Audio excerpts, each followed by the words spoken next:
I shouldn't have married an old hag like you. Younger women are definitely better. I'm embarrassed to be seen with a woman like you, an old lady. If only I could go back in time, I'd redo my life. These were the words spoken by my ex-husband, Paul, 10 years ago when we were still married.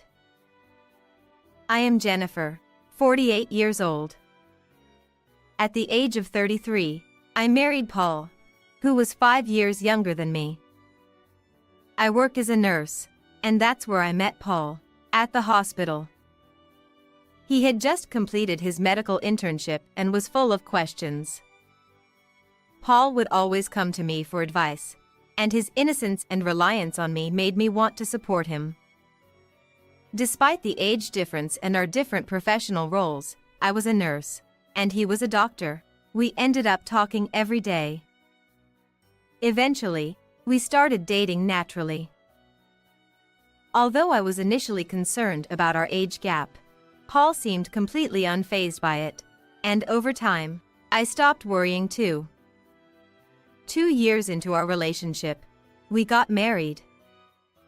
However, after 5 years of marriage, Paul started hurling hurtful remarks at me, saying he should have married a younger woman. At the hospital, he would openly chat and laugh with young nurses, but I chose to turn a blind eye. It was our workplace, after all. But one day, I discovered Paul's infidelity. His affair was with a former patient, someone I had never met due to working in different departments. She was a woman 10 years younger than me. With an older woman, it's unlikely we'll ever have children. She's already carrying my child. Wait, what? Paul said this with a laugh, as if his affair was perfectly justified. I couldn't bear to stay with a man like that, so I agreed to a divorce. Naturally, I informed both Paul and his new partner that I would be seeking alimony, which infuriated Paul like a raging fire. I was married to an old hag like you for 5 years. And you call that alimony? I should be receiving a reward for enduring this. Who would pay for such a thing? He ranted with more intensity than I had imagined. Despite being the one who cheated, it seemed Paul hadn't considered the possibility of alimony. Even his father contacted me, but he nonchalantly brushed off his son's wrongdoing, saying it's natural for young men to be drawn to younger women. I was appalled by his lack of acknowledgement. Paul adamantly refused to pay any money, so I reluctantly consulted a lawyer. After enduring hurtful remarks during our marriage and facing his infidelity, I couldn't back down silently. The lawyer assured me that seeking alimony was my rightful claim, and I entrusted all subsequent discussions and procedures to their expertise. They say divorce is harder than marriage, and I truly felt that. Thanks to the lawyer, I received the alimony I deserved. We terminated the lease on the apartment we shared, and I started living alone. A silver lining was that Paul changed hospitals. His parting words were, I'm done with hospitals that have greedy old hags like you. He had clearly moved on to his affair partner, and I knew their hasty marriage would attract judgment. But Paul had already secured his next job, which impressed me with its foresight. However, whispers about my situation reached me, being abandoned by a younger man due to his infidelity. I felt everyone's judgmental eyes on me. Eventually, the paranoia of constant gossip took a toll on my mental well-being, and I decided to leave the hospital. After a period of aimless drifting, I realized that I loved both work and physical activity. So, I actively searched for a new workplace. Fortunately, a small maternity clinic 2 stations away from my current residence was hiring nurses. I interviewed and was immediately hired. Despite the minimal staff, both doctors and nurses. It felt like a welcoming and comfortable environment for patients. A fellow nurse said, Jennifer, you're observant, and patients speak highly of you. The director is pleased to have you here. "Thank you." However, the calm days didn't last long. A pregnant woman who was referred from another hospital arrived, and when I heard her name, I thought, what? Her name was the same as Paul's affair partner. Considering the possibility of a common name, I confirmed. Her husband's name was Paul, and he was a doctor. Undoubtedly, he was my ex-husband. She had recently moved nearby, and her previous hospital recommended ours. Meeting her here was beyond unexpected. Now, what should I do? Revealing Paul's affair partner to others felt inappropriate. Days passed, and I remained unable to speak about it. One day, Paul and his wife came for a checkup. Huh? Paul widened his eyes when he saw my face. He probably hadn't expected to find me here. Honestly, I didn't want to encounter him again in a place like this. What are you doing here? His words made his wife realize who I was. Wait, is this? Did you come to this hospital to harass us? That's not true. I was here first. I had no way of knowing that Paul's new residence was near this hospital. But he completely ignored my explanation and spoke as if I kept appearing wherever they went. You're stalking us to cause trouble. Stop saying ridiculous things. Why would I do that? You're an opportunistic woman who squeezed money out of me because you were dumped due to your age. I have no idea what you're capable of. He shouted this in the examination room, and everyone around us learned about our relationship. Their judgmental stares made me feel uncomfortable, even though Paul was clearly in the wrong. I've been scared. Since coming here, I've felt like she is giving me mean looks. What if something happens to the baby? She intentionally teared up while saying this. We don't know what she might do, so keep her away from my wife. With that final blow, the attending physician urged me to leave the examination room. It wasn't that they doubted me, but it was the only way to defuse the situation. I understood that patients took priority. I didn't want to be there either. But I felt utterly miserable. And now that the details of my divorce, which I wanted to keep private, were known, I became increasingly aware of the judgmental glances around me. On top of that, Paul's wife kept coming here and bad-mouthing me. Even though everyone knew I wasn't at fault, she was a patient. Moreover, she was carrying an important pregnancy. Balancing the need to avoid upsetting her and respecting her privacy left everyone speechless.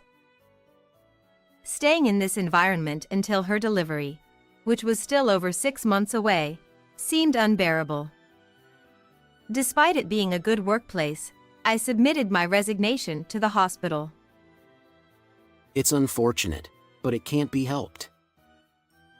The director's expression hinted at relief. I hadn't done anything wrong, yet I wondered why I had to endure such treatment. Exhausted by everything, I couldn't bring myself to search for another hospital job, so I returned to my parents' home. My parents welcomed me without saying much. For a while, I couldn't bring myself to do anything, but I felt guilty just staying at home without contributing. So, I decided to take a part-time job at a nearby supermarket. It was my first time working outside of a hospital, and it felt refreshing, a change of pace. Although I loved being a nurse and found it fulfilling, The weight of responsibility in a workplace where lives were at stake was immense. I never had a day off from being vigilant. Living away from that environment was good for my mental well-being. I wanted to avoid burdening my parents, so I tried to manage on my own. Looking back, I wished I had returned home sooner. Around 3 years later, while still living with my parents, I received an offer to become a full-time employee at the supermarket. They recognized my hard work, and I was genuinely happy to accept the position. Then, for years after that, I was approached with a matchmaking proposal. Would you be interested in meeting someone for an arranged marriage? Excuse me? We have a suitable match for you. The person who brought up the topic was the head of the main store. I was 45 years old at the time and had no intention of remarrying, so I politely declined.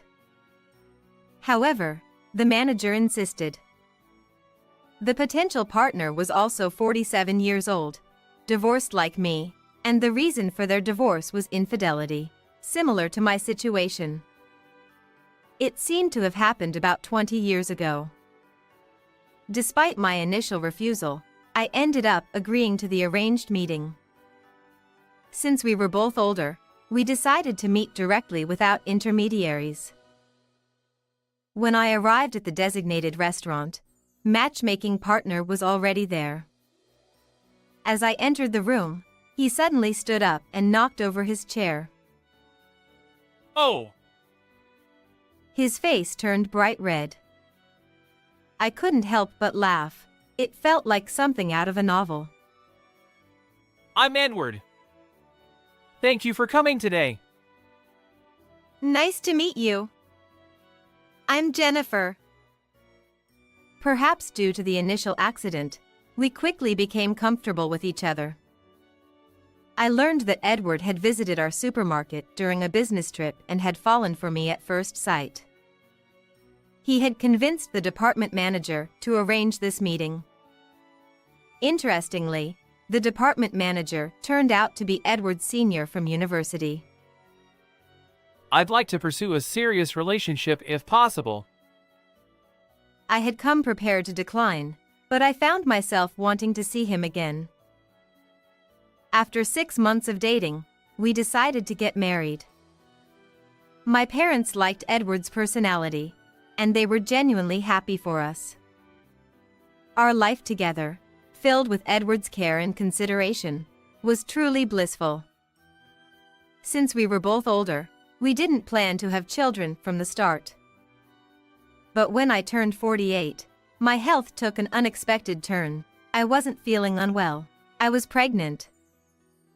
I never imagined I'd be pregnant at this age, and I certainly didn't think my discomfort was morning sickness. I suspect Edward felt the same way. When I said, "It looks like pregnant," Edward responded naturally. That's wonderful. So, who's pregnant? Do I know the person? I replied, "Yeah, I think you know her very well. She's right in front of you."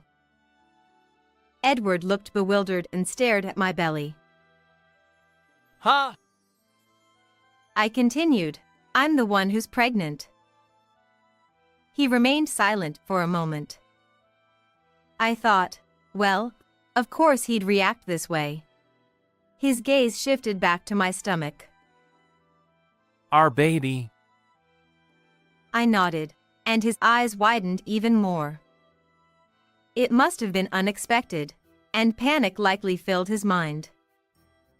I felt the same way. Wait, so you mean we'll be parents? Yeah, it seems that way. Really? Yes. He exclaimed, Wow! a voice I'd never heard before, as he hugged me tightly. Unbelievable! It's a miracle! I asked, "Is it okay if I go through with it?" While I had never considered not having the baby, my age was a factor. Thinking about the future made me anxious. Even at the hospital, they asked, "What will you do?" I understood that advanced maternal age carried risks for both mother and child. Not everyone would agree with our decision. People might question how old we'd be when our child turned 20. The uncertainty of parenting at this age also worried me. Still, I couldn't bear the thought of ending a life that had taken root. What are you saying? Of course it's natural. His immediate response made me happy. I believed it reflected Edward's genuine feelings. However, after a while, he started worrying about my health. Even for a man like Edward, I could imagine the potential challenges. We discussed it thoroughly, and our desire to have the baby remained unchanged.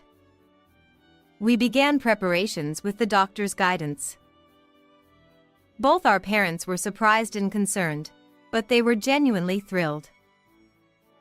And so, it was decided that I would give birth at a well-equipped, large hospital. The obstetrician was a very caring and competent doctor, which was reassuring. On one of the prenatal checkup days, not only the obstetrician but also an internal medicine doctor came for an extra precaution. Edward was supposed to be there too, but unfortunately, he had urgent work and couldn't make it. So, I entered the examination room alone. To my surprise, there was my ex-husband, Paul. Honestly, encountering him again in such a place felt unbelievable. Huh? Seriously? You're a 48-year-old pregnant woman? It's impossible to give birth at your age. He burst out laughing. The obstetrician and the nurse present both had puzzled expressions, but Paul paid no attention. You have no right to say such things. I'm just concerned. A grandma getting pregnant? It's gross. Is that how you treat patients? Even without the anxiety that pregnant women already face, spewing such hurtful words is unbelievable. And you call yourself a doctor? What are you acting all high and mighty for? Besides, this hospital mostly caters to celebrities. Do you even realize that? It'd be better for you to leave before embarrassing yourself. Doctor! I'll leave without being told. Giving birth in a hospital where doctors like you work? No way. Yeah, just go.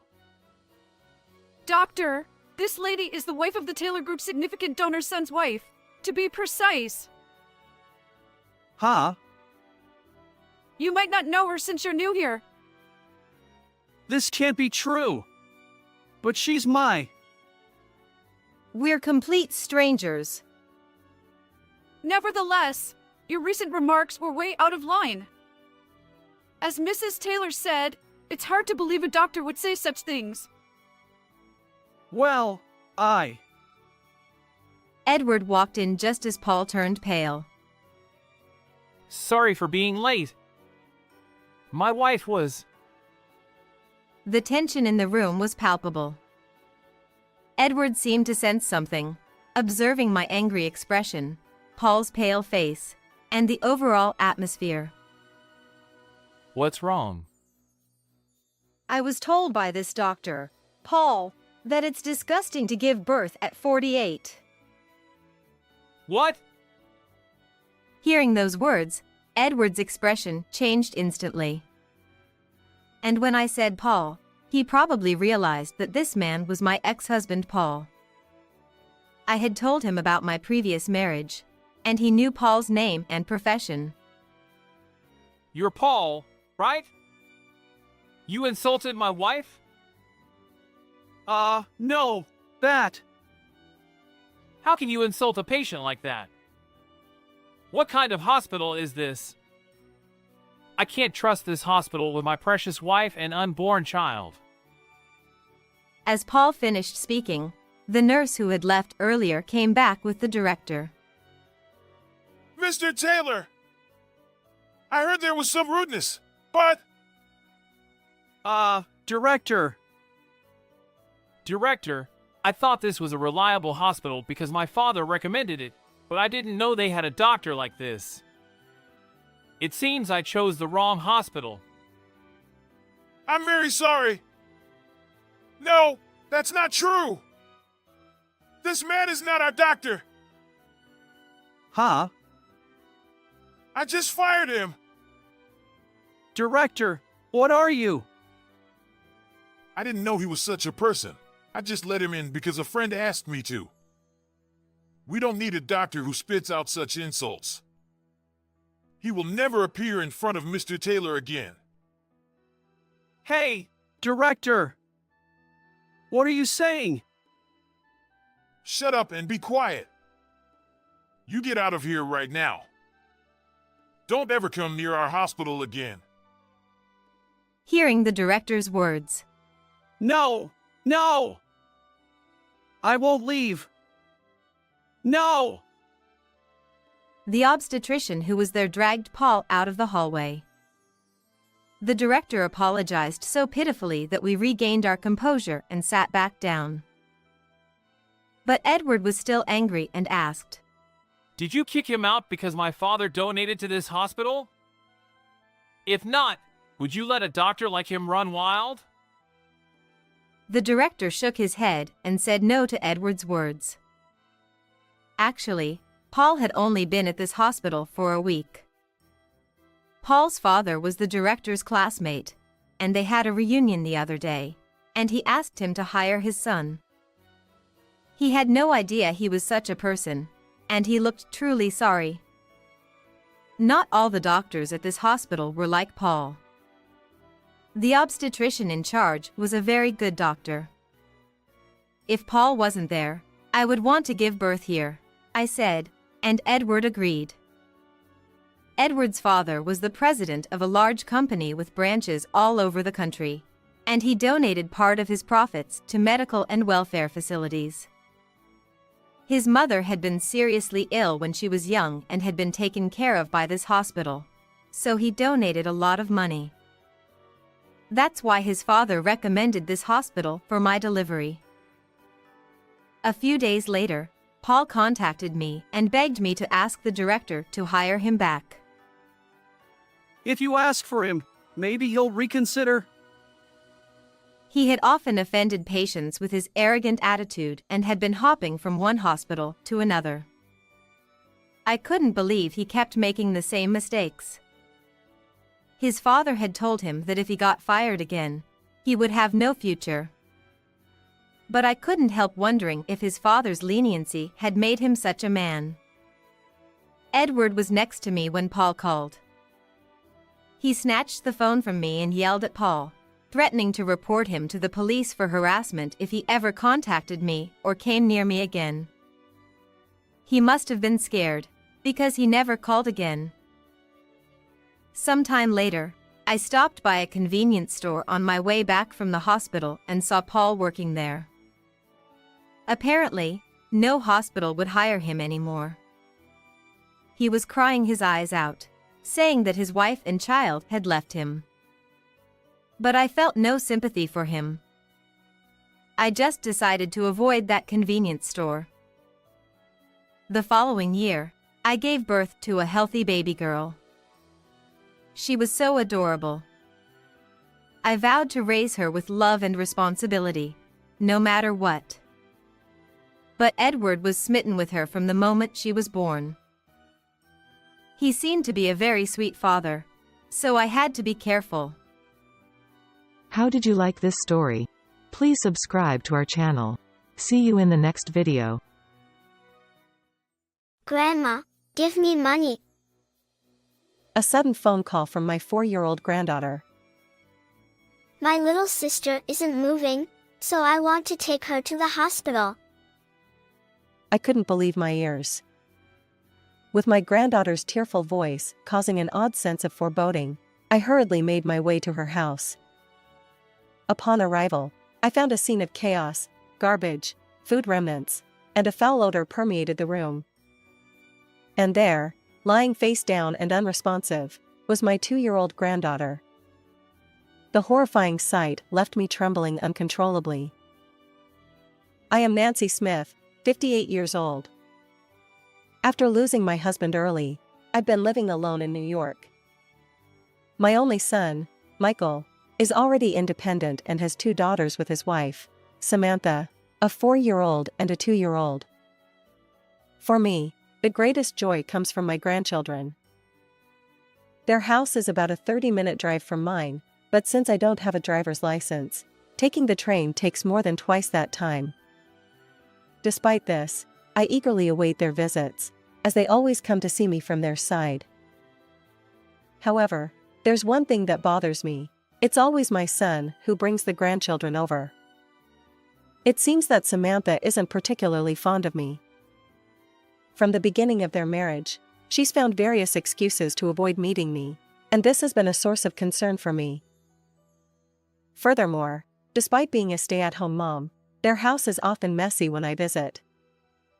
Strangely enough, she always keeps herself well-groomed. Once, I gently suggested that she should clean up for the sake of my grandchildren, but her response was sharp. Just because you're my husband's mother doesn't mean you can meddle in my home. As a result, she seemed upset. Reluctantly, I discussed this with my son, and he said, Samantha is cheerful, and being around her lifts my spirits. I don't mind the mess. It appears that Michael takes care of the cleaning himself after work. Well, I suppose there's nothing more I can do. If my son is okay with it, I'll refrain from interfering further in their marital affairs. Amidst this, my son's job transfer to a different region meant he would be away from home for a while. Although the exact duration wasn't clear, I heard it might be around 4 years. Yes, it's going to be lonely, I thought. Initially, Michael had planned for the entire family to move together, and I had assumed the same. However, Samantha was vehemently against it. Raising young children in an unfamiliar place makes me anxious. We'll stay here. Eventually, my son respected her feelings and decided to take the job transfer alone. Samantha looked directly into my eyes and said, From now on, I'll bring my children to visit your house. Despite my disappointment about Michael's absence, I couldn't hide my inner joy at the thought of continuing to see my granddaughters as before. However, my modest happiness was short-lived. Despite Samantha's earlier words, she not only failed to visit after my son's departure but also stopped communicating altogether. Gathering my courage, I called her cell phone. Are you busy lately? I'd like to see my grandkids. If it's difficult for you to come, I can go there. Her response left me stunned. It's hard to say, but they don't want to see you. I felt as if a hammer had struck my head unexpectedly. What? Have I done something to upset them? I asked. Samantha replied. They won't tell me the reason. Anyway, we won't be coming over for a while, so please don't visit either. Even after the call ended, I remained in a daze. What did all those happy moments with my grandchildren mean? I kept questioning myself, wondering if I had made some terrible mistake that caused them to dislike me. Vivid memories flooded my mind. My older granddaughter, Sophia, always played the responsible older sister, looking after her younger sister, Emma. She'd gently hold Emma's hand and guide her. Emma, on the other hand, was more reserved, often trailing behind her older sister. In their presence, I often found myself smiling, cherishing these precious moments. I recalled a time when Sophia imitated grown-ups and wanted a planner. I bought one for her, and she eagerly asked me to write something in it. I simply penned down my name and phone number. Sophia beamed, clutching the planner, and said, Now I can call you anytime. but now, they don't want to see me anymore. Why? It was baffling. Unable to bear it any longer, I considered discussing this with my son. I picked up my smartphone, but then I hesitated. I didn't want to burden him further, especially since he was dealing with the challenges of his job transfer. Well, if I endure this, as long as my granddaughters are happy and thriving. So, I swallowed my tears and resolved to stay strong. As time swiftly passed, half a year went by without seeing my grandchildren. Then, one day, at 11 p.m., my mobile phone rang unexpectedly. The caller ID displayed my son's home landline number. Nervously, I answered the call. Grandma, can I have $4? I immediately recognized the voice. It was my 4-year-old granddaughter, Sophia. But she had never called me before, especially not this late at night, and certainly not asking for money. What could be going on? Are you Sophia? What happened? Can you tell me? Emma isn't moving, and I want to take her to the hospital. What? I was utterly bewildered. Sophia, still struggling with her words, sounded frantic. What should I do? Emma might die. She continued. Where's Mom? Mom disappeared somewhere. Please help. I reassured Sophia, promising to do something, and hung up. When I called Samantha's cell phone, it was off. Anxiety gnawed at me. What was happening? I couldn't just stand by.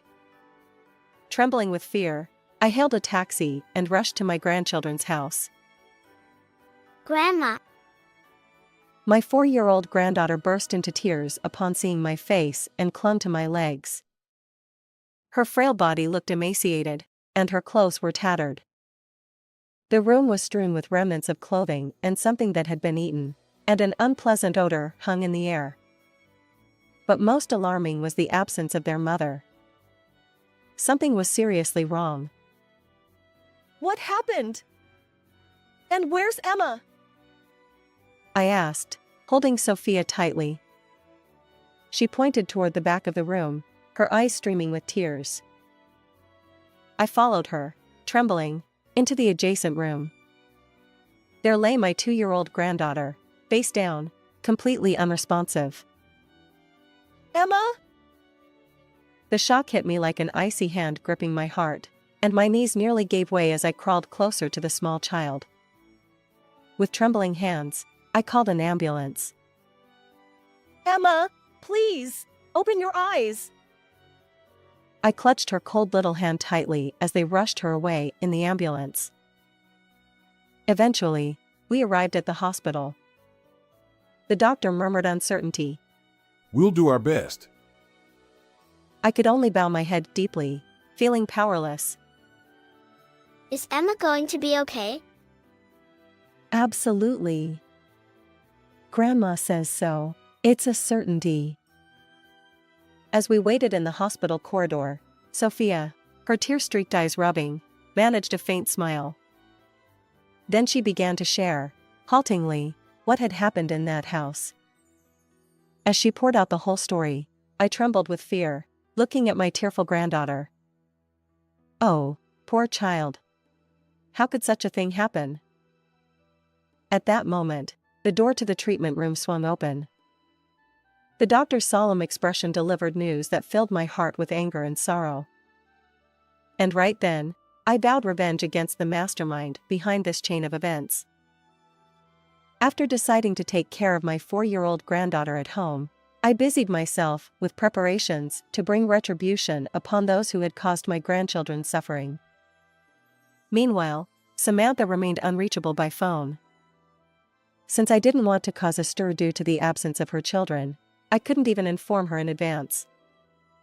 Reluctantly, I sent a message. By chance, I met the grandchildren playing in the yard and brought them over because one of them had a fever. Her reply came at 1 a.m. Since you took them without permission, please keep them until they are completely recovered. As I stared at that message, I let out a small sigh. A week later, I arrived unannounced at my son's house, accompanied only by 4-year-old Sophia. Samantha was taken aback. What's going on? It's inconvenient for you to show up without notice. Did you bring my kids with you? Wait, where's Emma? I looked her in the eye and said, I need to talk to you about something. Can we go inside? She retorted, If you're going to do this, come back when both of them are fully recovered. She had no intention of listening to my words and was about to slam the door shut, but I forcefully pushed it open. I left my granddaughter waiting in the garden and barged into the house. However, something felt different this time. The room was oddly tidy, except for the disheveled bed in the open bedroom. Samantha glared at me and snapped. Stop staring! Get out of here! What do you want to talk about? You have no right to complain. I retorted. You who don't take care of their children shouldn't be saying such things. Wait, what evidence do you have? It's not acceptable to say random things, even if we're relatives. Samantha glared at me and clicked her tongue. I learned it all from little Sophia. Apparently, you sometimes don't prepare food and stay away from home for days. Samantha's face twitched momentarily as she continued to glare at me. On that fateful day when little Emma was carried into the hospital, the story I heard from Sophia was truly horrifying. Since my son had moved to the countryside, Samantha had neglected her parenting duties, leaving 4-year-old Sophia to care for 2-year-old Emma. Occasionally, an unfamiliar man would visit the house, and they were often chased away. The 2 young sisters were enduring the worst kind of life. I've heard that you threatened your children that if they ever told Michael or anyone close about this, you'd withhold their meals. Can you honestly claim you did nothing? Amidst this dire situation, the 2-year-old granddaughter grew weaker day by day until she could no longer move. Ignoring Emma completely, Samantha dressed flamboyantly and went out somewhere that day. Sophia thought. Surely Grandma will do something. She relied on the phone number I had once written in her personal notebook.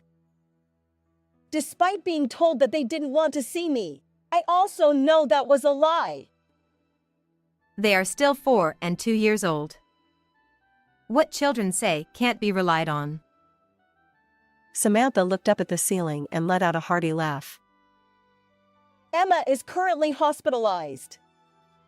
Her attending physician pointed out that her extreme weight loss is concerning. Huh? The hospital's perspective was that they hadn't been adequately fed by their parents for a long time. So, with a solemn expression, the doctor came over to me in the waiting room. Samantha, you are cheating, aren't you? Look at this. I confronted Samantha, thrusting several photos at her. In those pictures, she was getting cozy with a blonde muscular man who seemed to work for a dating club for women. Who took these photos? As she trembled, she picked up each piece of evidence. And then, my son Michael stepped forward. It's me. Indeed, the person who appeared in front of us was none other than my son, Michael. On the day I returned from the hospital, I immediately contacted my son, who was working away from home. Furious, he managed to take time off work and promptly returned home to confront the situation. In secret, we had been investigating whether Samantha was up to any mischief. My son, Michael, revealed. I've been tailing you all this time. It was easy to take photos because you were openly hugging your lover in broad daylight. Samantha stammered. Wait, this can't be true. I had no idea you were back in New York. I retorted. You really underestimated us. Michael was confined to the countryside, and I don't have a driver's license. So did you think our mobility was limited? But then my son delivered the final blow. Unfortunately for you, we're fully aware of everything you've been up to. At that moment, Samantha's bravado vanished, replaced by fear as she faced my usually gentle son's fierce determination. However, that's just the beginning. I still have plenty more to say. The reason you didn't accompany Michael on his rural assignment was simply because you didn't want to be away from your lover. I accused her. She stammered. Well, you see. And this time, the unusually tidy room? Clearly, you had the man over. Look at this. It tells the whole story. The comforter had fallen to the floor, and the sheets were terribly disheveled. When I pointed to the trash can by the bedside, she averted her gaze. My son, Michael, chimed in. That man has already confessed, so you might as well give up. What? What do you mean? She seemed taken aback. Apparently, just minutes before our unexpected arrival, she had been enjoying herself with her lover in her home. The man, caught off guard by our sudden appearance, had leaped out of the window stark naked, only to be apprehended by my son. And there he was, willingly exposing their affair. I heard it from that guy. I married my husband just for his money. That's your favorite phrase, isn't it? No, it's not like that. I love only you. I was lonely without you, Michael. That kind of talk is unbelievable. We're getting a divorce. And I'll be seeking alimony, so brace yourself. Please, not that. I have debts. I don't have a job, and if you abandon me, I'll have no way to repay them. Samantha, who had apparently accumulated a substantial amount of debt to cater to her lover, was completely distraught. She clung to my son, regardless of appearances, desperately pleading. Please, I promise to change. Even for the sake of my children, a mother is necessary. Such a despicable person, attempting to use her children as leverage to prevent divorce. However, children are far from naive. We don't need Mom because Grandma is here. Sophia's voice echoed through the hallway as she secretly listened to the adults' conversation. Wait, what are you saying? I love you and Emma dearly. Come over here. But Sophia retorted. No way. Emma and I both hate Mom. As if to emphasize the point, my granddaughter turned her back on her mother, who had a forced smile and opened her arms wide, and ran back to the garden. Since Sophia feels the same way, it's settled. Expect a call from the lawyer soon. Samantha clenched her lower lip and turned toward me. This is all the old hag's fault. You need to take responsibility. Oh, your defiance is almost refreshing. But enjoy it while it lasts.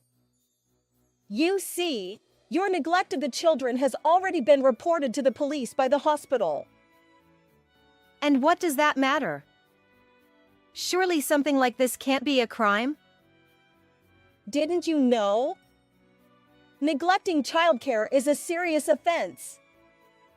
Depending on the severity, it could result in a prison sentence of 3 months to 5 years. What? Absolutely not. I won't go to jail. She turned pale, clutching her head, and began to panic on her own. Yeah, that guy? He seems to think of you as nothing more than a human ATM. Apparently, he's got a real girlfriend waiting for him. That's a lie. Why did I devote myself to him? He's planning to move abroad with the other woman. He might be in the skies soon. As my son looked pointedly upward, Samantha's eyes welled up, and she sniffled. And by the way, when I told your parents, they said we're cutting off our daughter. We don't want to see her face ever again, so tell her that. Even though they're my own parents, how cruel. Well, you're one to talk. Your actions have been far worse towards Sophia and Emma. My raised voice made Samantha flinch, and eventually, she broke down in tears, her eyes reddening. I'm so sorry. Please help me. I have no one else to turn to. You neglected your young daughters, yet you expect forgiveness for yourself? That's audacity. Samantha stuttered. Having no words to say, she finally collapsed in front of us. However, my son, who had been working hard away from home for the sake of the family, and the resilient 4-year-old Sophia, who endured her mother's mistreatment, weighed heavily on my mind. And even now, with my 2-year-old grandchild teetering on the edge of life, I couldn't bear it. Never show your face in front of us again. And remember this, neither I nor my grandchildren will ever forgive you. We, my son and I, escorted the sobbing Samantha out of the house. Subsequently, Michael and Samantha's divorce was finalized, and custody of my grandchildren went to my son. Michael demanded $20,000 in alimony from Samantha, along with a monthly child support of $400 for their 2 children. Samantha is currently undergoing police questioning due to neglecting childcare, and she appears worn out and pale. Even if the legal proceedings conclude, Samantha faces a challenging future with substantial debts and financial obligations. Additionally, my son sought $15,000 in alimony from Samantha's lover, who promptly paid up to avoid further trouble. Miraculously, Emma has recovered and was recently discharged from the hospital. My son's transfer to the New York headquarters led to all 3 of them moving into my home. Watching my adorable grandchildren grow every day, I feel incredibly happy. How did you find this story? Don't forget to subscribe to the channel. Until next time in the next video. Regardless of what you say, I'm getting a divorce. The luggage was sent yesterday, so it should arrive today or tomorrow. I'll be living with my affair partner. Is 5 cents sufficient as compensation? Affair partner. Does that mean you were cheating? That's what I'm saying. So please leave. Well, I'm okay with it, but... Ha? The luggage my husband sent to our home keeps arriving. Most of it consists of young women's clothing, accessories, and fashion-related items. There are even some branded bags. Presumably, my husband purchased these items. My name is Mia. I'm 28 years old and work for a reputed company.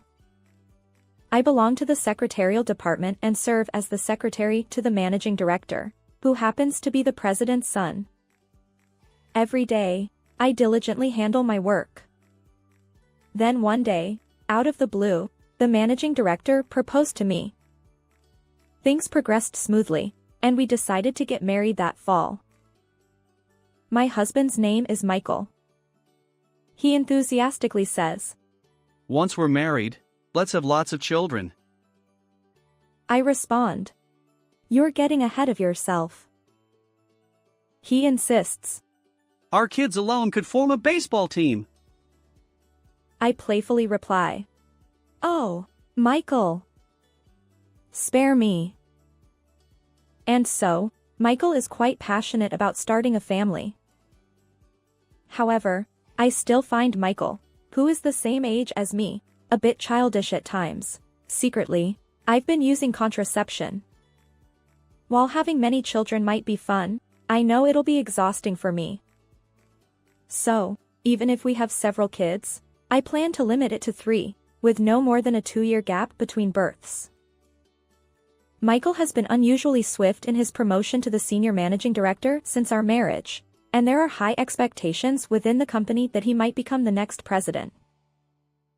The company where I used to work had Michael's father as the president at that time. My father-in-law is truly a wonderful person, and now he has become the chairman. When Michael was the managing director, I also had interactions with him as I worked in the secretary's department. Since you left your position as a secretary, our secretarial office has been short-staffed. We're in a bind. Well, Dad, anyone can handle my job. That's true. Well, I'm delighted that you married my son. It's a significant loss for the company. Flattery won't change anything, Dad. However, my father-in-law's words seem to hold some truth, as the secretarial department is always bustling. The new secretary who replaced me after I resigned is a young woman with a seemingly sole talent for being cute. I heard this from my father-in-law. Hey, is your new secretary doing well? Oh, she's doing her best in her own way. It's a work in progress. I also subtly asked my husband out of curiosity, and he seems to be watching over her warmly. Well, Michael is kind to me, and it seems stress-free, so maybe it's fine. Or so I thought, but Michael's workload has increased significantly since his promotion, and he's gradually become more harsh with me. It's likely due to the added responsibilities, and perhaps this is where my efforts truly matter. After all, as a wife who entered into marriage, supporting my husband is my role. I had put thoughts of having a baby on hold. On that day, Michael seemed a bit moody. Listen, I won't need a packed lunch from now on. Huh? Why? The senior managing director finds it embarrassing to have a packed lunch. I'll be eating out with colleagues from now on. I see. Understood. What's the problem? Worried about lunch expenses? I never said that. Anyway, that's how it is. You don't need to make lunch anymore. His words felt somewhat disheartening. I had been doing my best, considering nutritional balance for Michael. But I suppose he has his own social obligations. So, starting the next day, I stopped making packed lunches. And then, he started finding fault with me for other things. The cleaning wasn't up to par, there were wrinkles in the laundry, and still no children. I believe I've been thorough with both cleaning and laundry, but it seems not to have reached him. I often wondered what could be the cause of Michael's irritation, but no matter how much I thought, I couldn't pinpoint anything. Perhaps there's something I'm not aware of. Days of inner turmoil continued. I even consulted my mother-in-law. Like my father-in-law, she treats me well. So, what's the consultation about? Is something wrong? Well, Michael seems a bit off lately, and I can't figure out why. I see. Perhaps I was too lenient in raising him. I apologize. He can be quite selfish. No, he's an adult now, so it's not your responsibility. If I get the chance, I'll talk to him and make sure he doesn't trouble you. That's okay. It might be a marital issue, so I'll find the right time to ask him. Really? Are you sure? If anything happens, feel free to tell me anytime. Thank you. In the end, I returned home without seeking any help from my mother-in-law. But I worried that if Michael found out I'd confided in her, he might sulk again. So, I think this was for the best. Just when I thought that way, something unexpected happened. My husband was assigned to a client company, making it difficult for him to commute from home. So, he embarked on a solo assignment for about a month.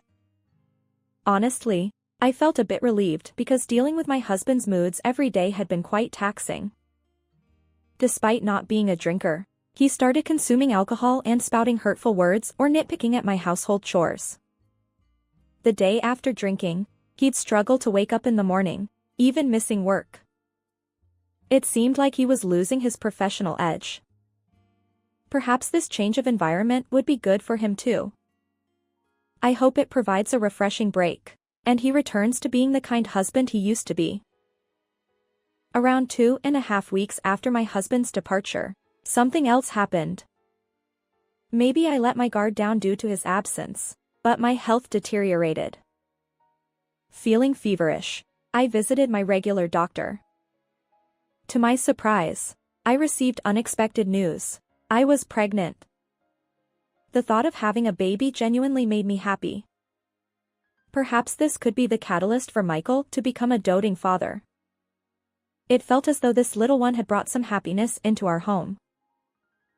Just as I was contemplating whether to inform my husband about the pregnancy, I realized he would be returning in another 2 weeks. Rather than communicating through calls or emails, I wanted to see his face and share our joy in person. So, I decided to wait for his return. However, I desperately needed to confide in someone. I chose to share the truth with my in-laws, keeping it confidential. Given that they would soon become grandparents for the first time, they were genuinely thrilled and concerned about my well-being. My mother-in-law, having previously discussed my husband's recent moodiness, assured me that she would keep an eye on him. As the anticipated homecoming drew near, my husband unexpectedly extended his stay, leaving me without communication for several days. Something felt off. Trusting my intuition, I called his workplace. I have an urgent matter. Could I speak to my husband? The office staff replied. The Senior Managing Director Smith is already back at his company. Does that mean his assignment has ended? Yes, but... Is everything okay? Caught off guard, I quickly improvised. Oh, how embarrassing. I misunderstood. I apologize. Everything is fine. What should I do? Where is he now? No response, and I'm worried. Consulting my father-in-law or mother-in-law would likely escalate the situation. Besides, being pregnant, I wanted to avoid emotional instability. So, I decided to try contacting my husband's cell phone once more. To my surprise, after days of silence, he suddenly called the next day. Startled, I answered the phone promptly. Michael? Where are you right now? Anywhere is fine. I called because you contacted me. Anywhere is not fine. What on earth is happening? I want a divorce. What? I was left speechless by the unexpected divorce announcement. And then my husband added more surprising words. Regardless of what you say, I'm getting a divorce. The luggage was sent yesterday, so it should arrive today or tomorrow. I'll be living with my affair partner. Is 5 cents sufficient as compensation? Affair partner. Does that mean you were cheating? That's what I'm saying. So please leave. Each word felt like a blow to my heart, and tears welled up. My husband conveyed only what was necessary and abruptly hung up the phone. I immediately tried calling back, but it seemed he had disconnected. I am filled with a mix of frustration and sorrow. From the outside, our marriage might have seemed like a marriage into wealth, but I've put in my own efforts. I've worked hard and endured. Yet, this outcome feels incredibly unfair. And now my husband plans to marry his affair partner, asking me to leave. The proposed compensation? Just 5 cents. An almost non-existent amount. And I am carrying my husband's child. There's no way such treatment can be justified. I felt a simmering anger rise within me. In moments like these, I have no one I can truly confide in. My parents both passed away in an accident the year I started working, and I have no siblings. While I do have friends, I can't think of a close friend who would bear my family's shame with me. So, I decided to contemplate revenge against my husband on my own. However, as for finding an ally, I had someone in mind. Hello? Mia? Michael has returned, hasn't he? How is he? Is he in a good mood? My mother-in-law reached out the next day, expressing concern. It seemed that my husband hadn't informed his parents about the situation. Perhaps he was too preoccupied with his new love interest. Mom. I hesitated. What's wrong? Did something happen? Did he do something? Despite feeling uneasy, I decided to confide in my in-laws about everything. The hurtful words and snide remarks I've endured. His view of me solely as a childbearing entity. And the ultimate blow, the sudden divorce announcement without any communication from his assignment location. My mother-in-law appeared surprised but offered comforting words. I'm sorry, Mia. You don't need to apologize, Mom. Thank you for telling me. I'll discuss this thoroughly with my husband. But if you do that, Michael's position at work. What does that matter? After treating you so poorly? My tears welled up in response to my mother-in-law's kindness. As I sobbed into the phone, she gently reassured me. Mia, your well-being is our utmost priority, both for my husband and me. But Michael's parents are yours. Doing something so cruel, whether as a son or a parent, is unacceptable. Mia, please focus on having a healthy, happy baby. But knowingly having a child while going through a divorce. Trust us on this. Lean on us. It seemed my mother-in-law had a plan. Given that I had no one else to turn to practically, I decided to follow her advice. The packages my husband sent to our home kept arriving. Most of them contained young women's clothing, accessories, and fashion-related items. There were even branded bags. Presumably, my husband had purchased these items. The influx of packages made our home feel cramped. Curious about the situation, my mother-in-law visited and was surprised. Despite my initial reluctance to rely on my in-laws without informing my husband, I decided that since I was pregnant and would only stay briefly, it was acceptable to seek their help. According to what I heard from my in-laws, my husband hasn't contacted them or shown up at work. He's apparently using up his paid leave days.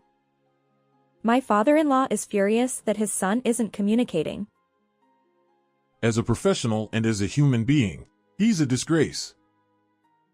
Dad, please don't scold him without hearing the whole story. But what he's doing isn't morally acceptable. That's true. I never thought he'd be like this. And so, I decided to put into action the secret plan my in-laws had shared with me. One day, I contacted my husband, saying I had an important matter to discuss about the divorce. Falling right into the trap, he called me back with a blocked number. Well, have you submitted the divorce papers I sent? Not yet. Then what's this important matter? Will you agree to the divorce? If you accept certain conditions. What's with the high and mighty attitude?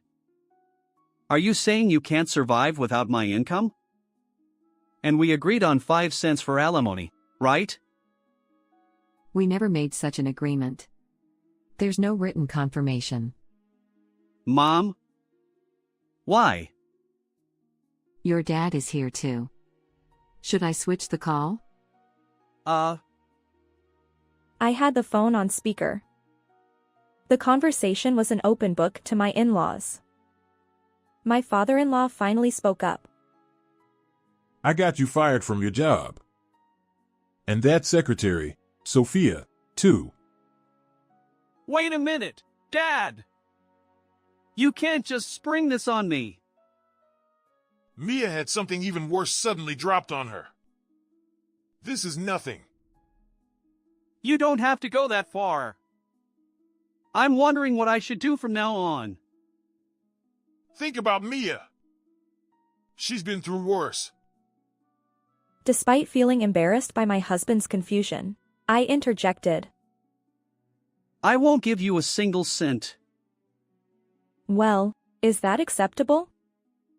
I'm fine, but... Huh? I'm pregnant. I never heard about that. But there was no right moment to tell you. But you won't get any alimony. That's because there's no record of it. If we fight, I'll win. No, I didn't know. You never gave me a chance to tell you. I knew about my pregnancy during your assignment. This is... You're already jobless. And that's not all.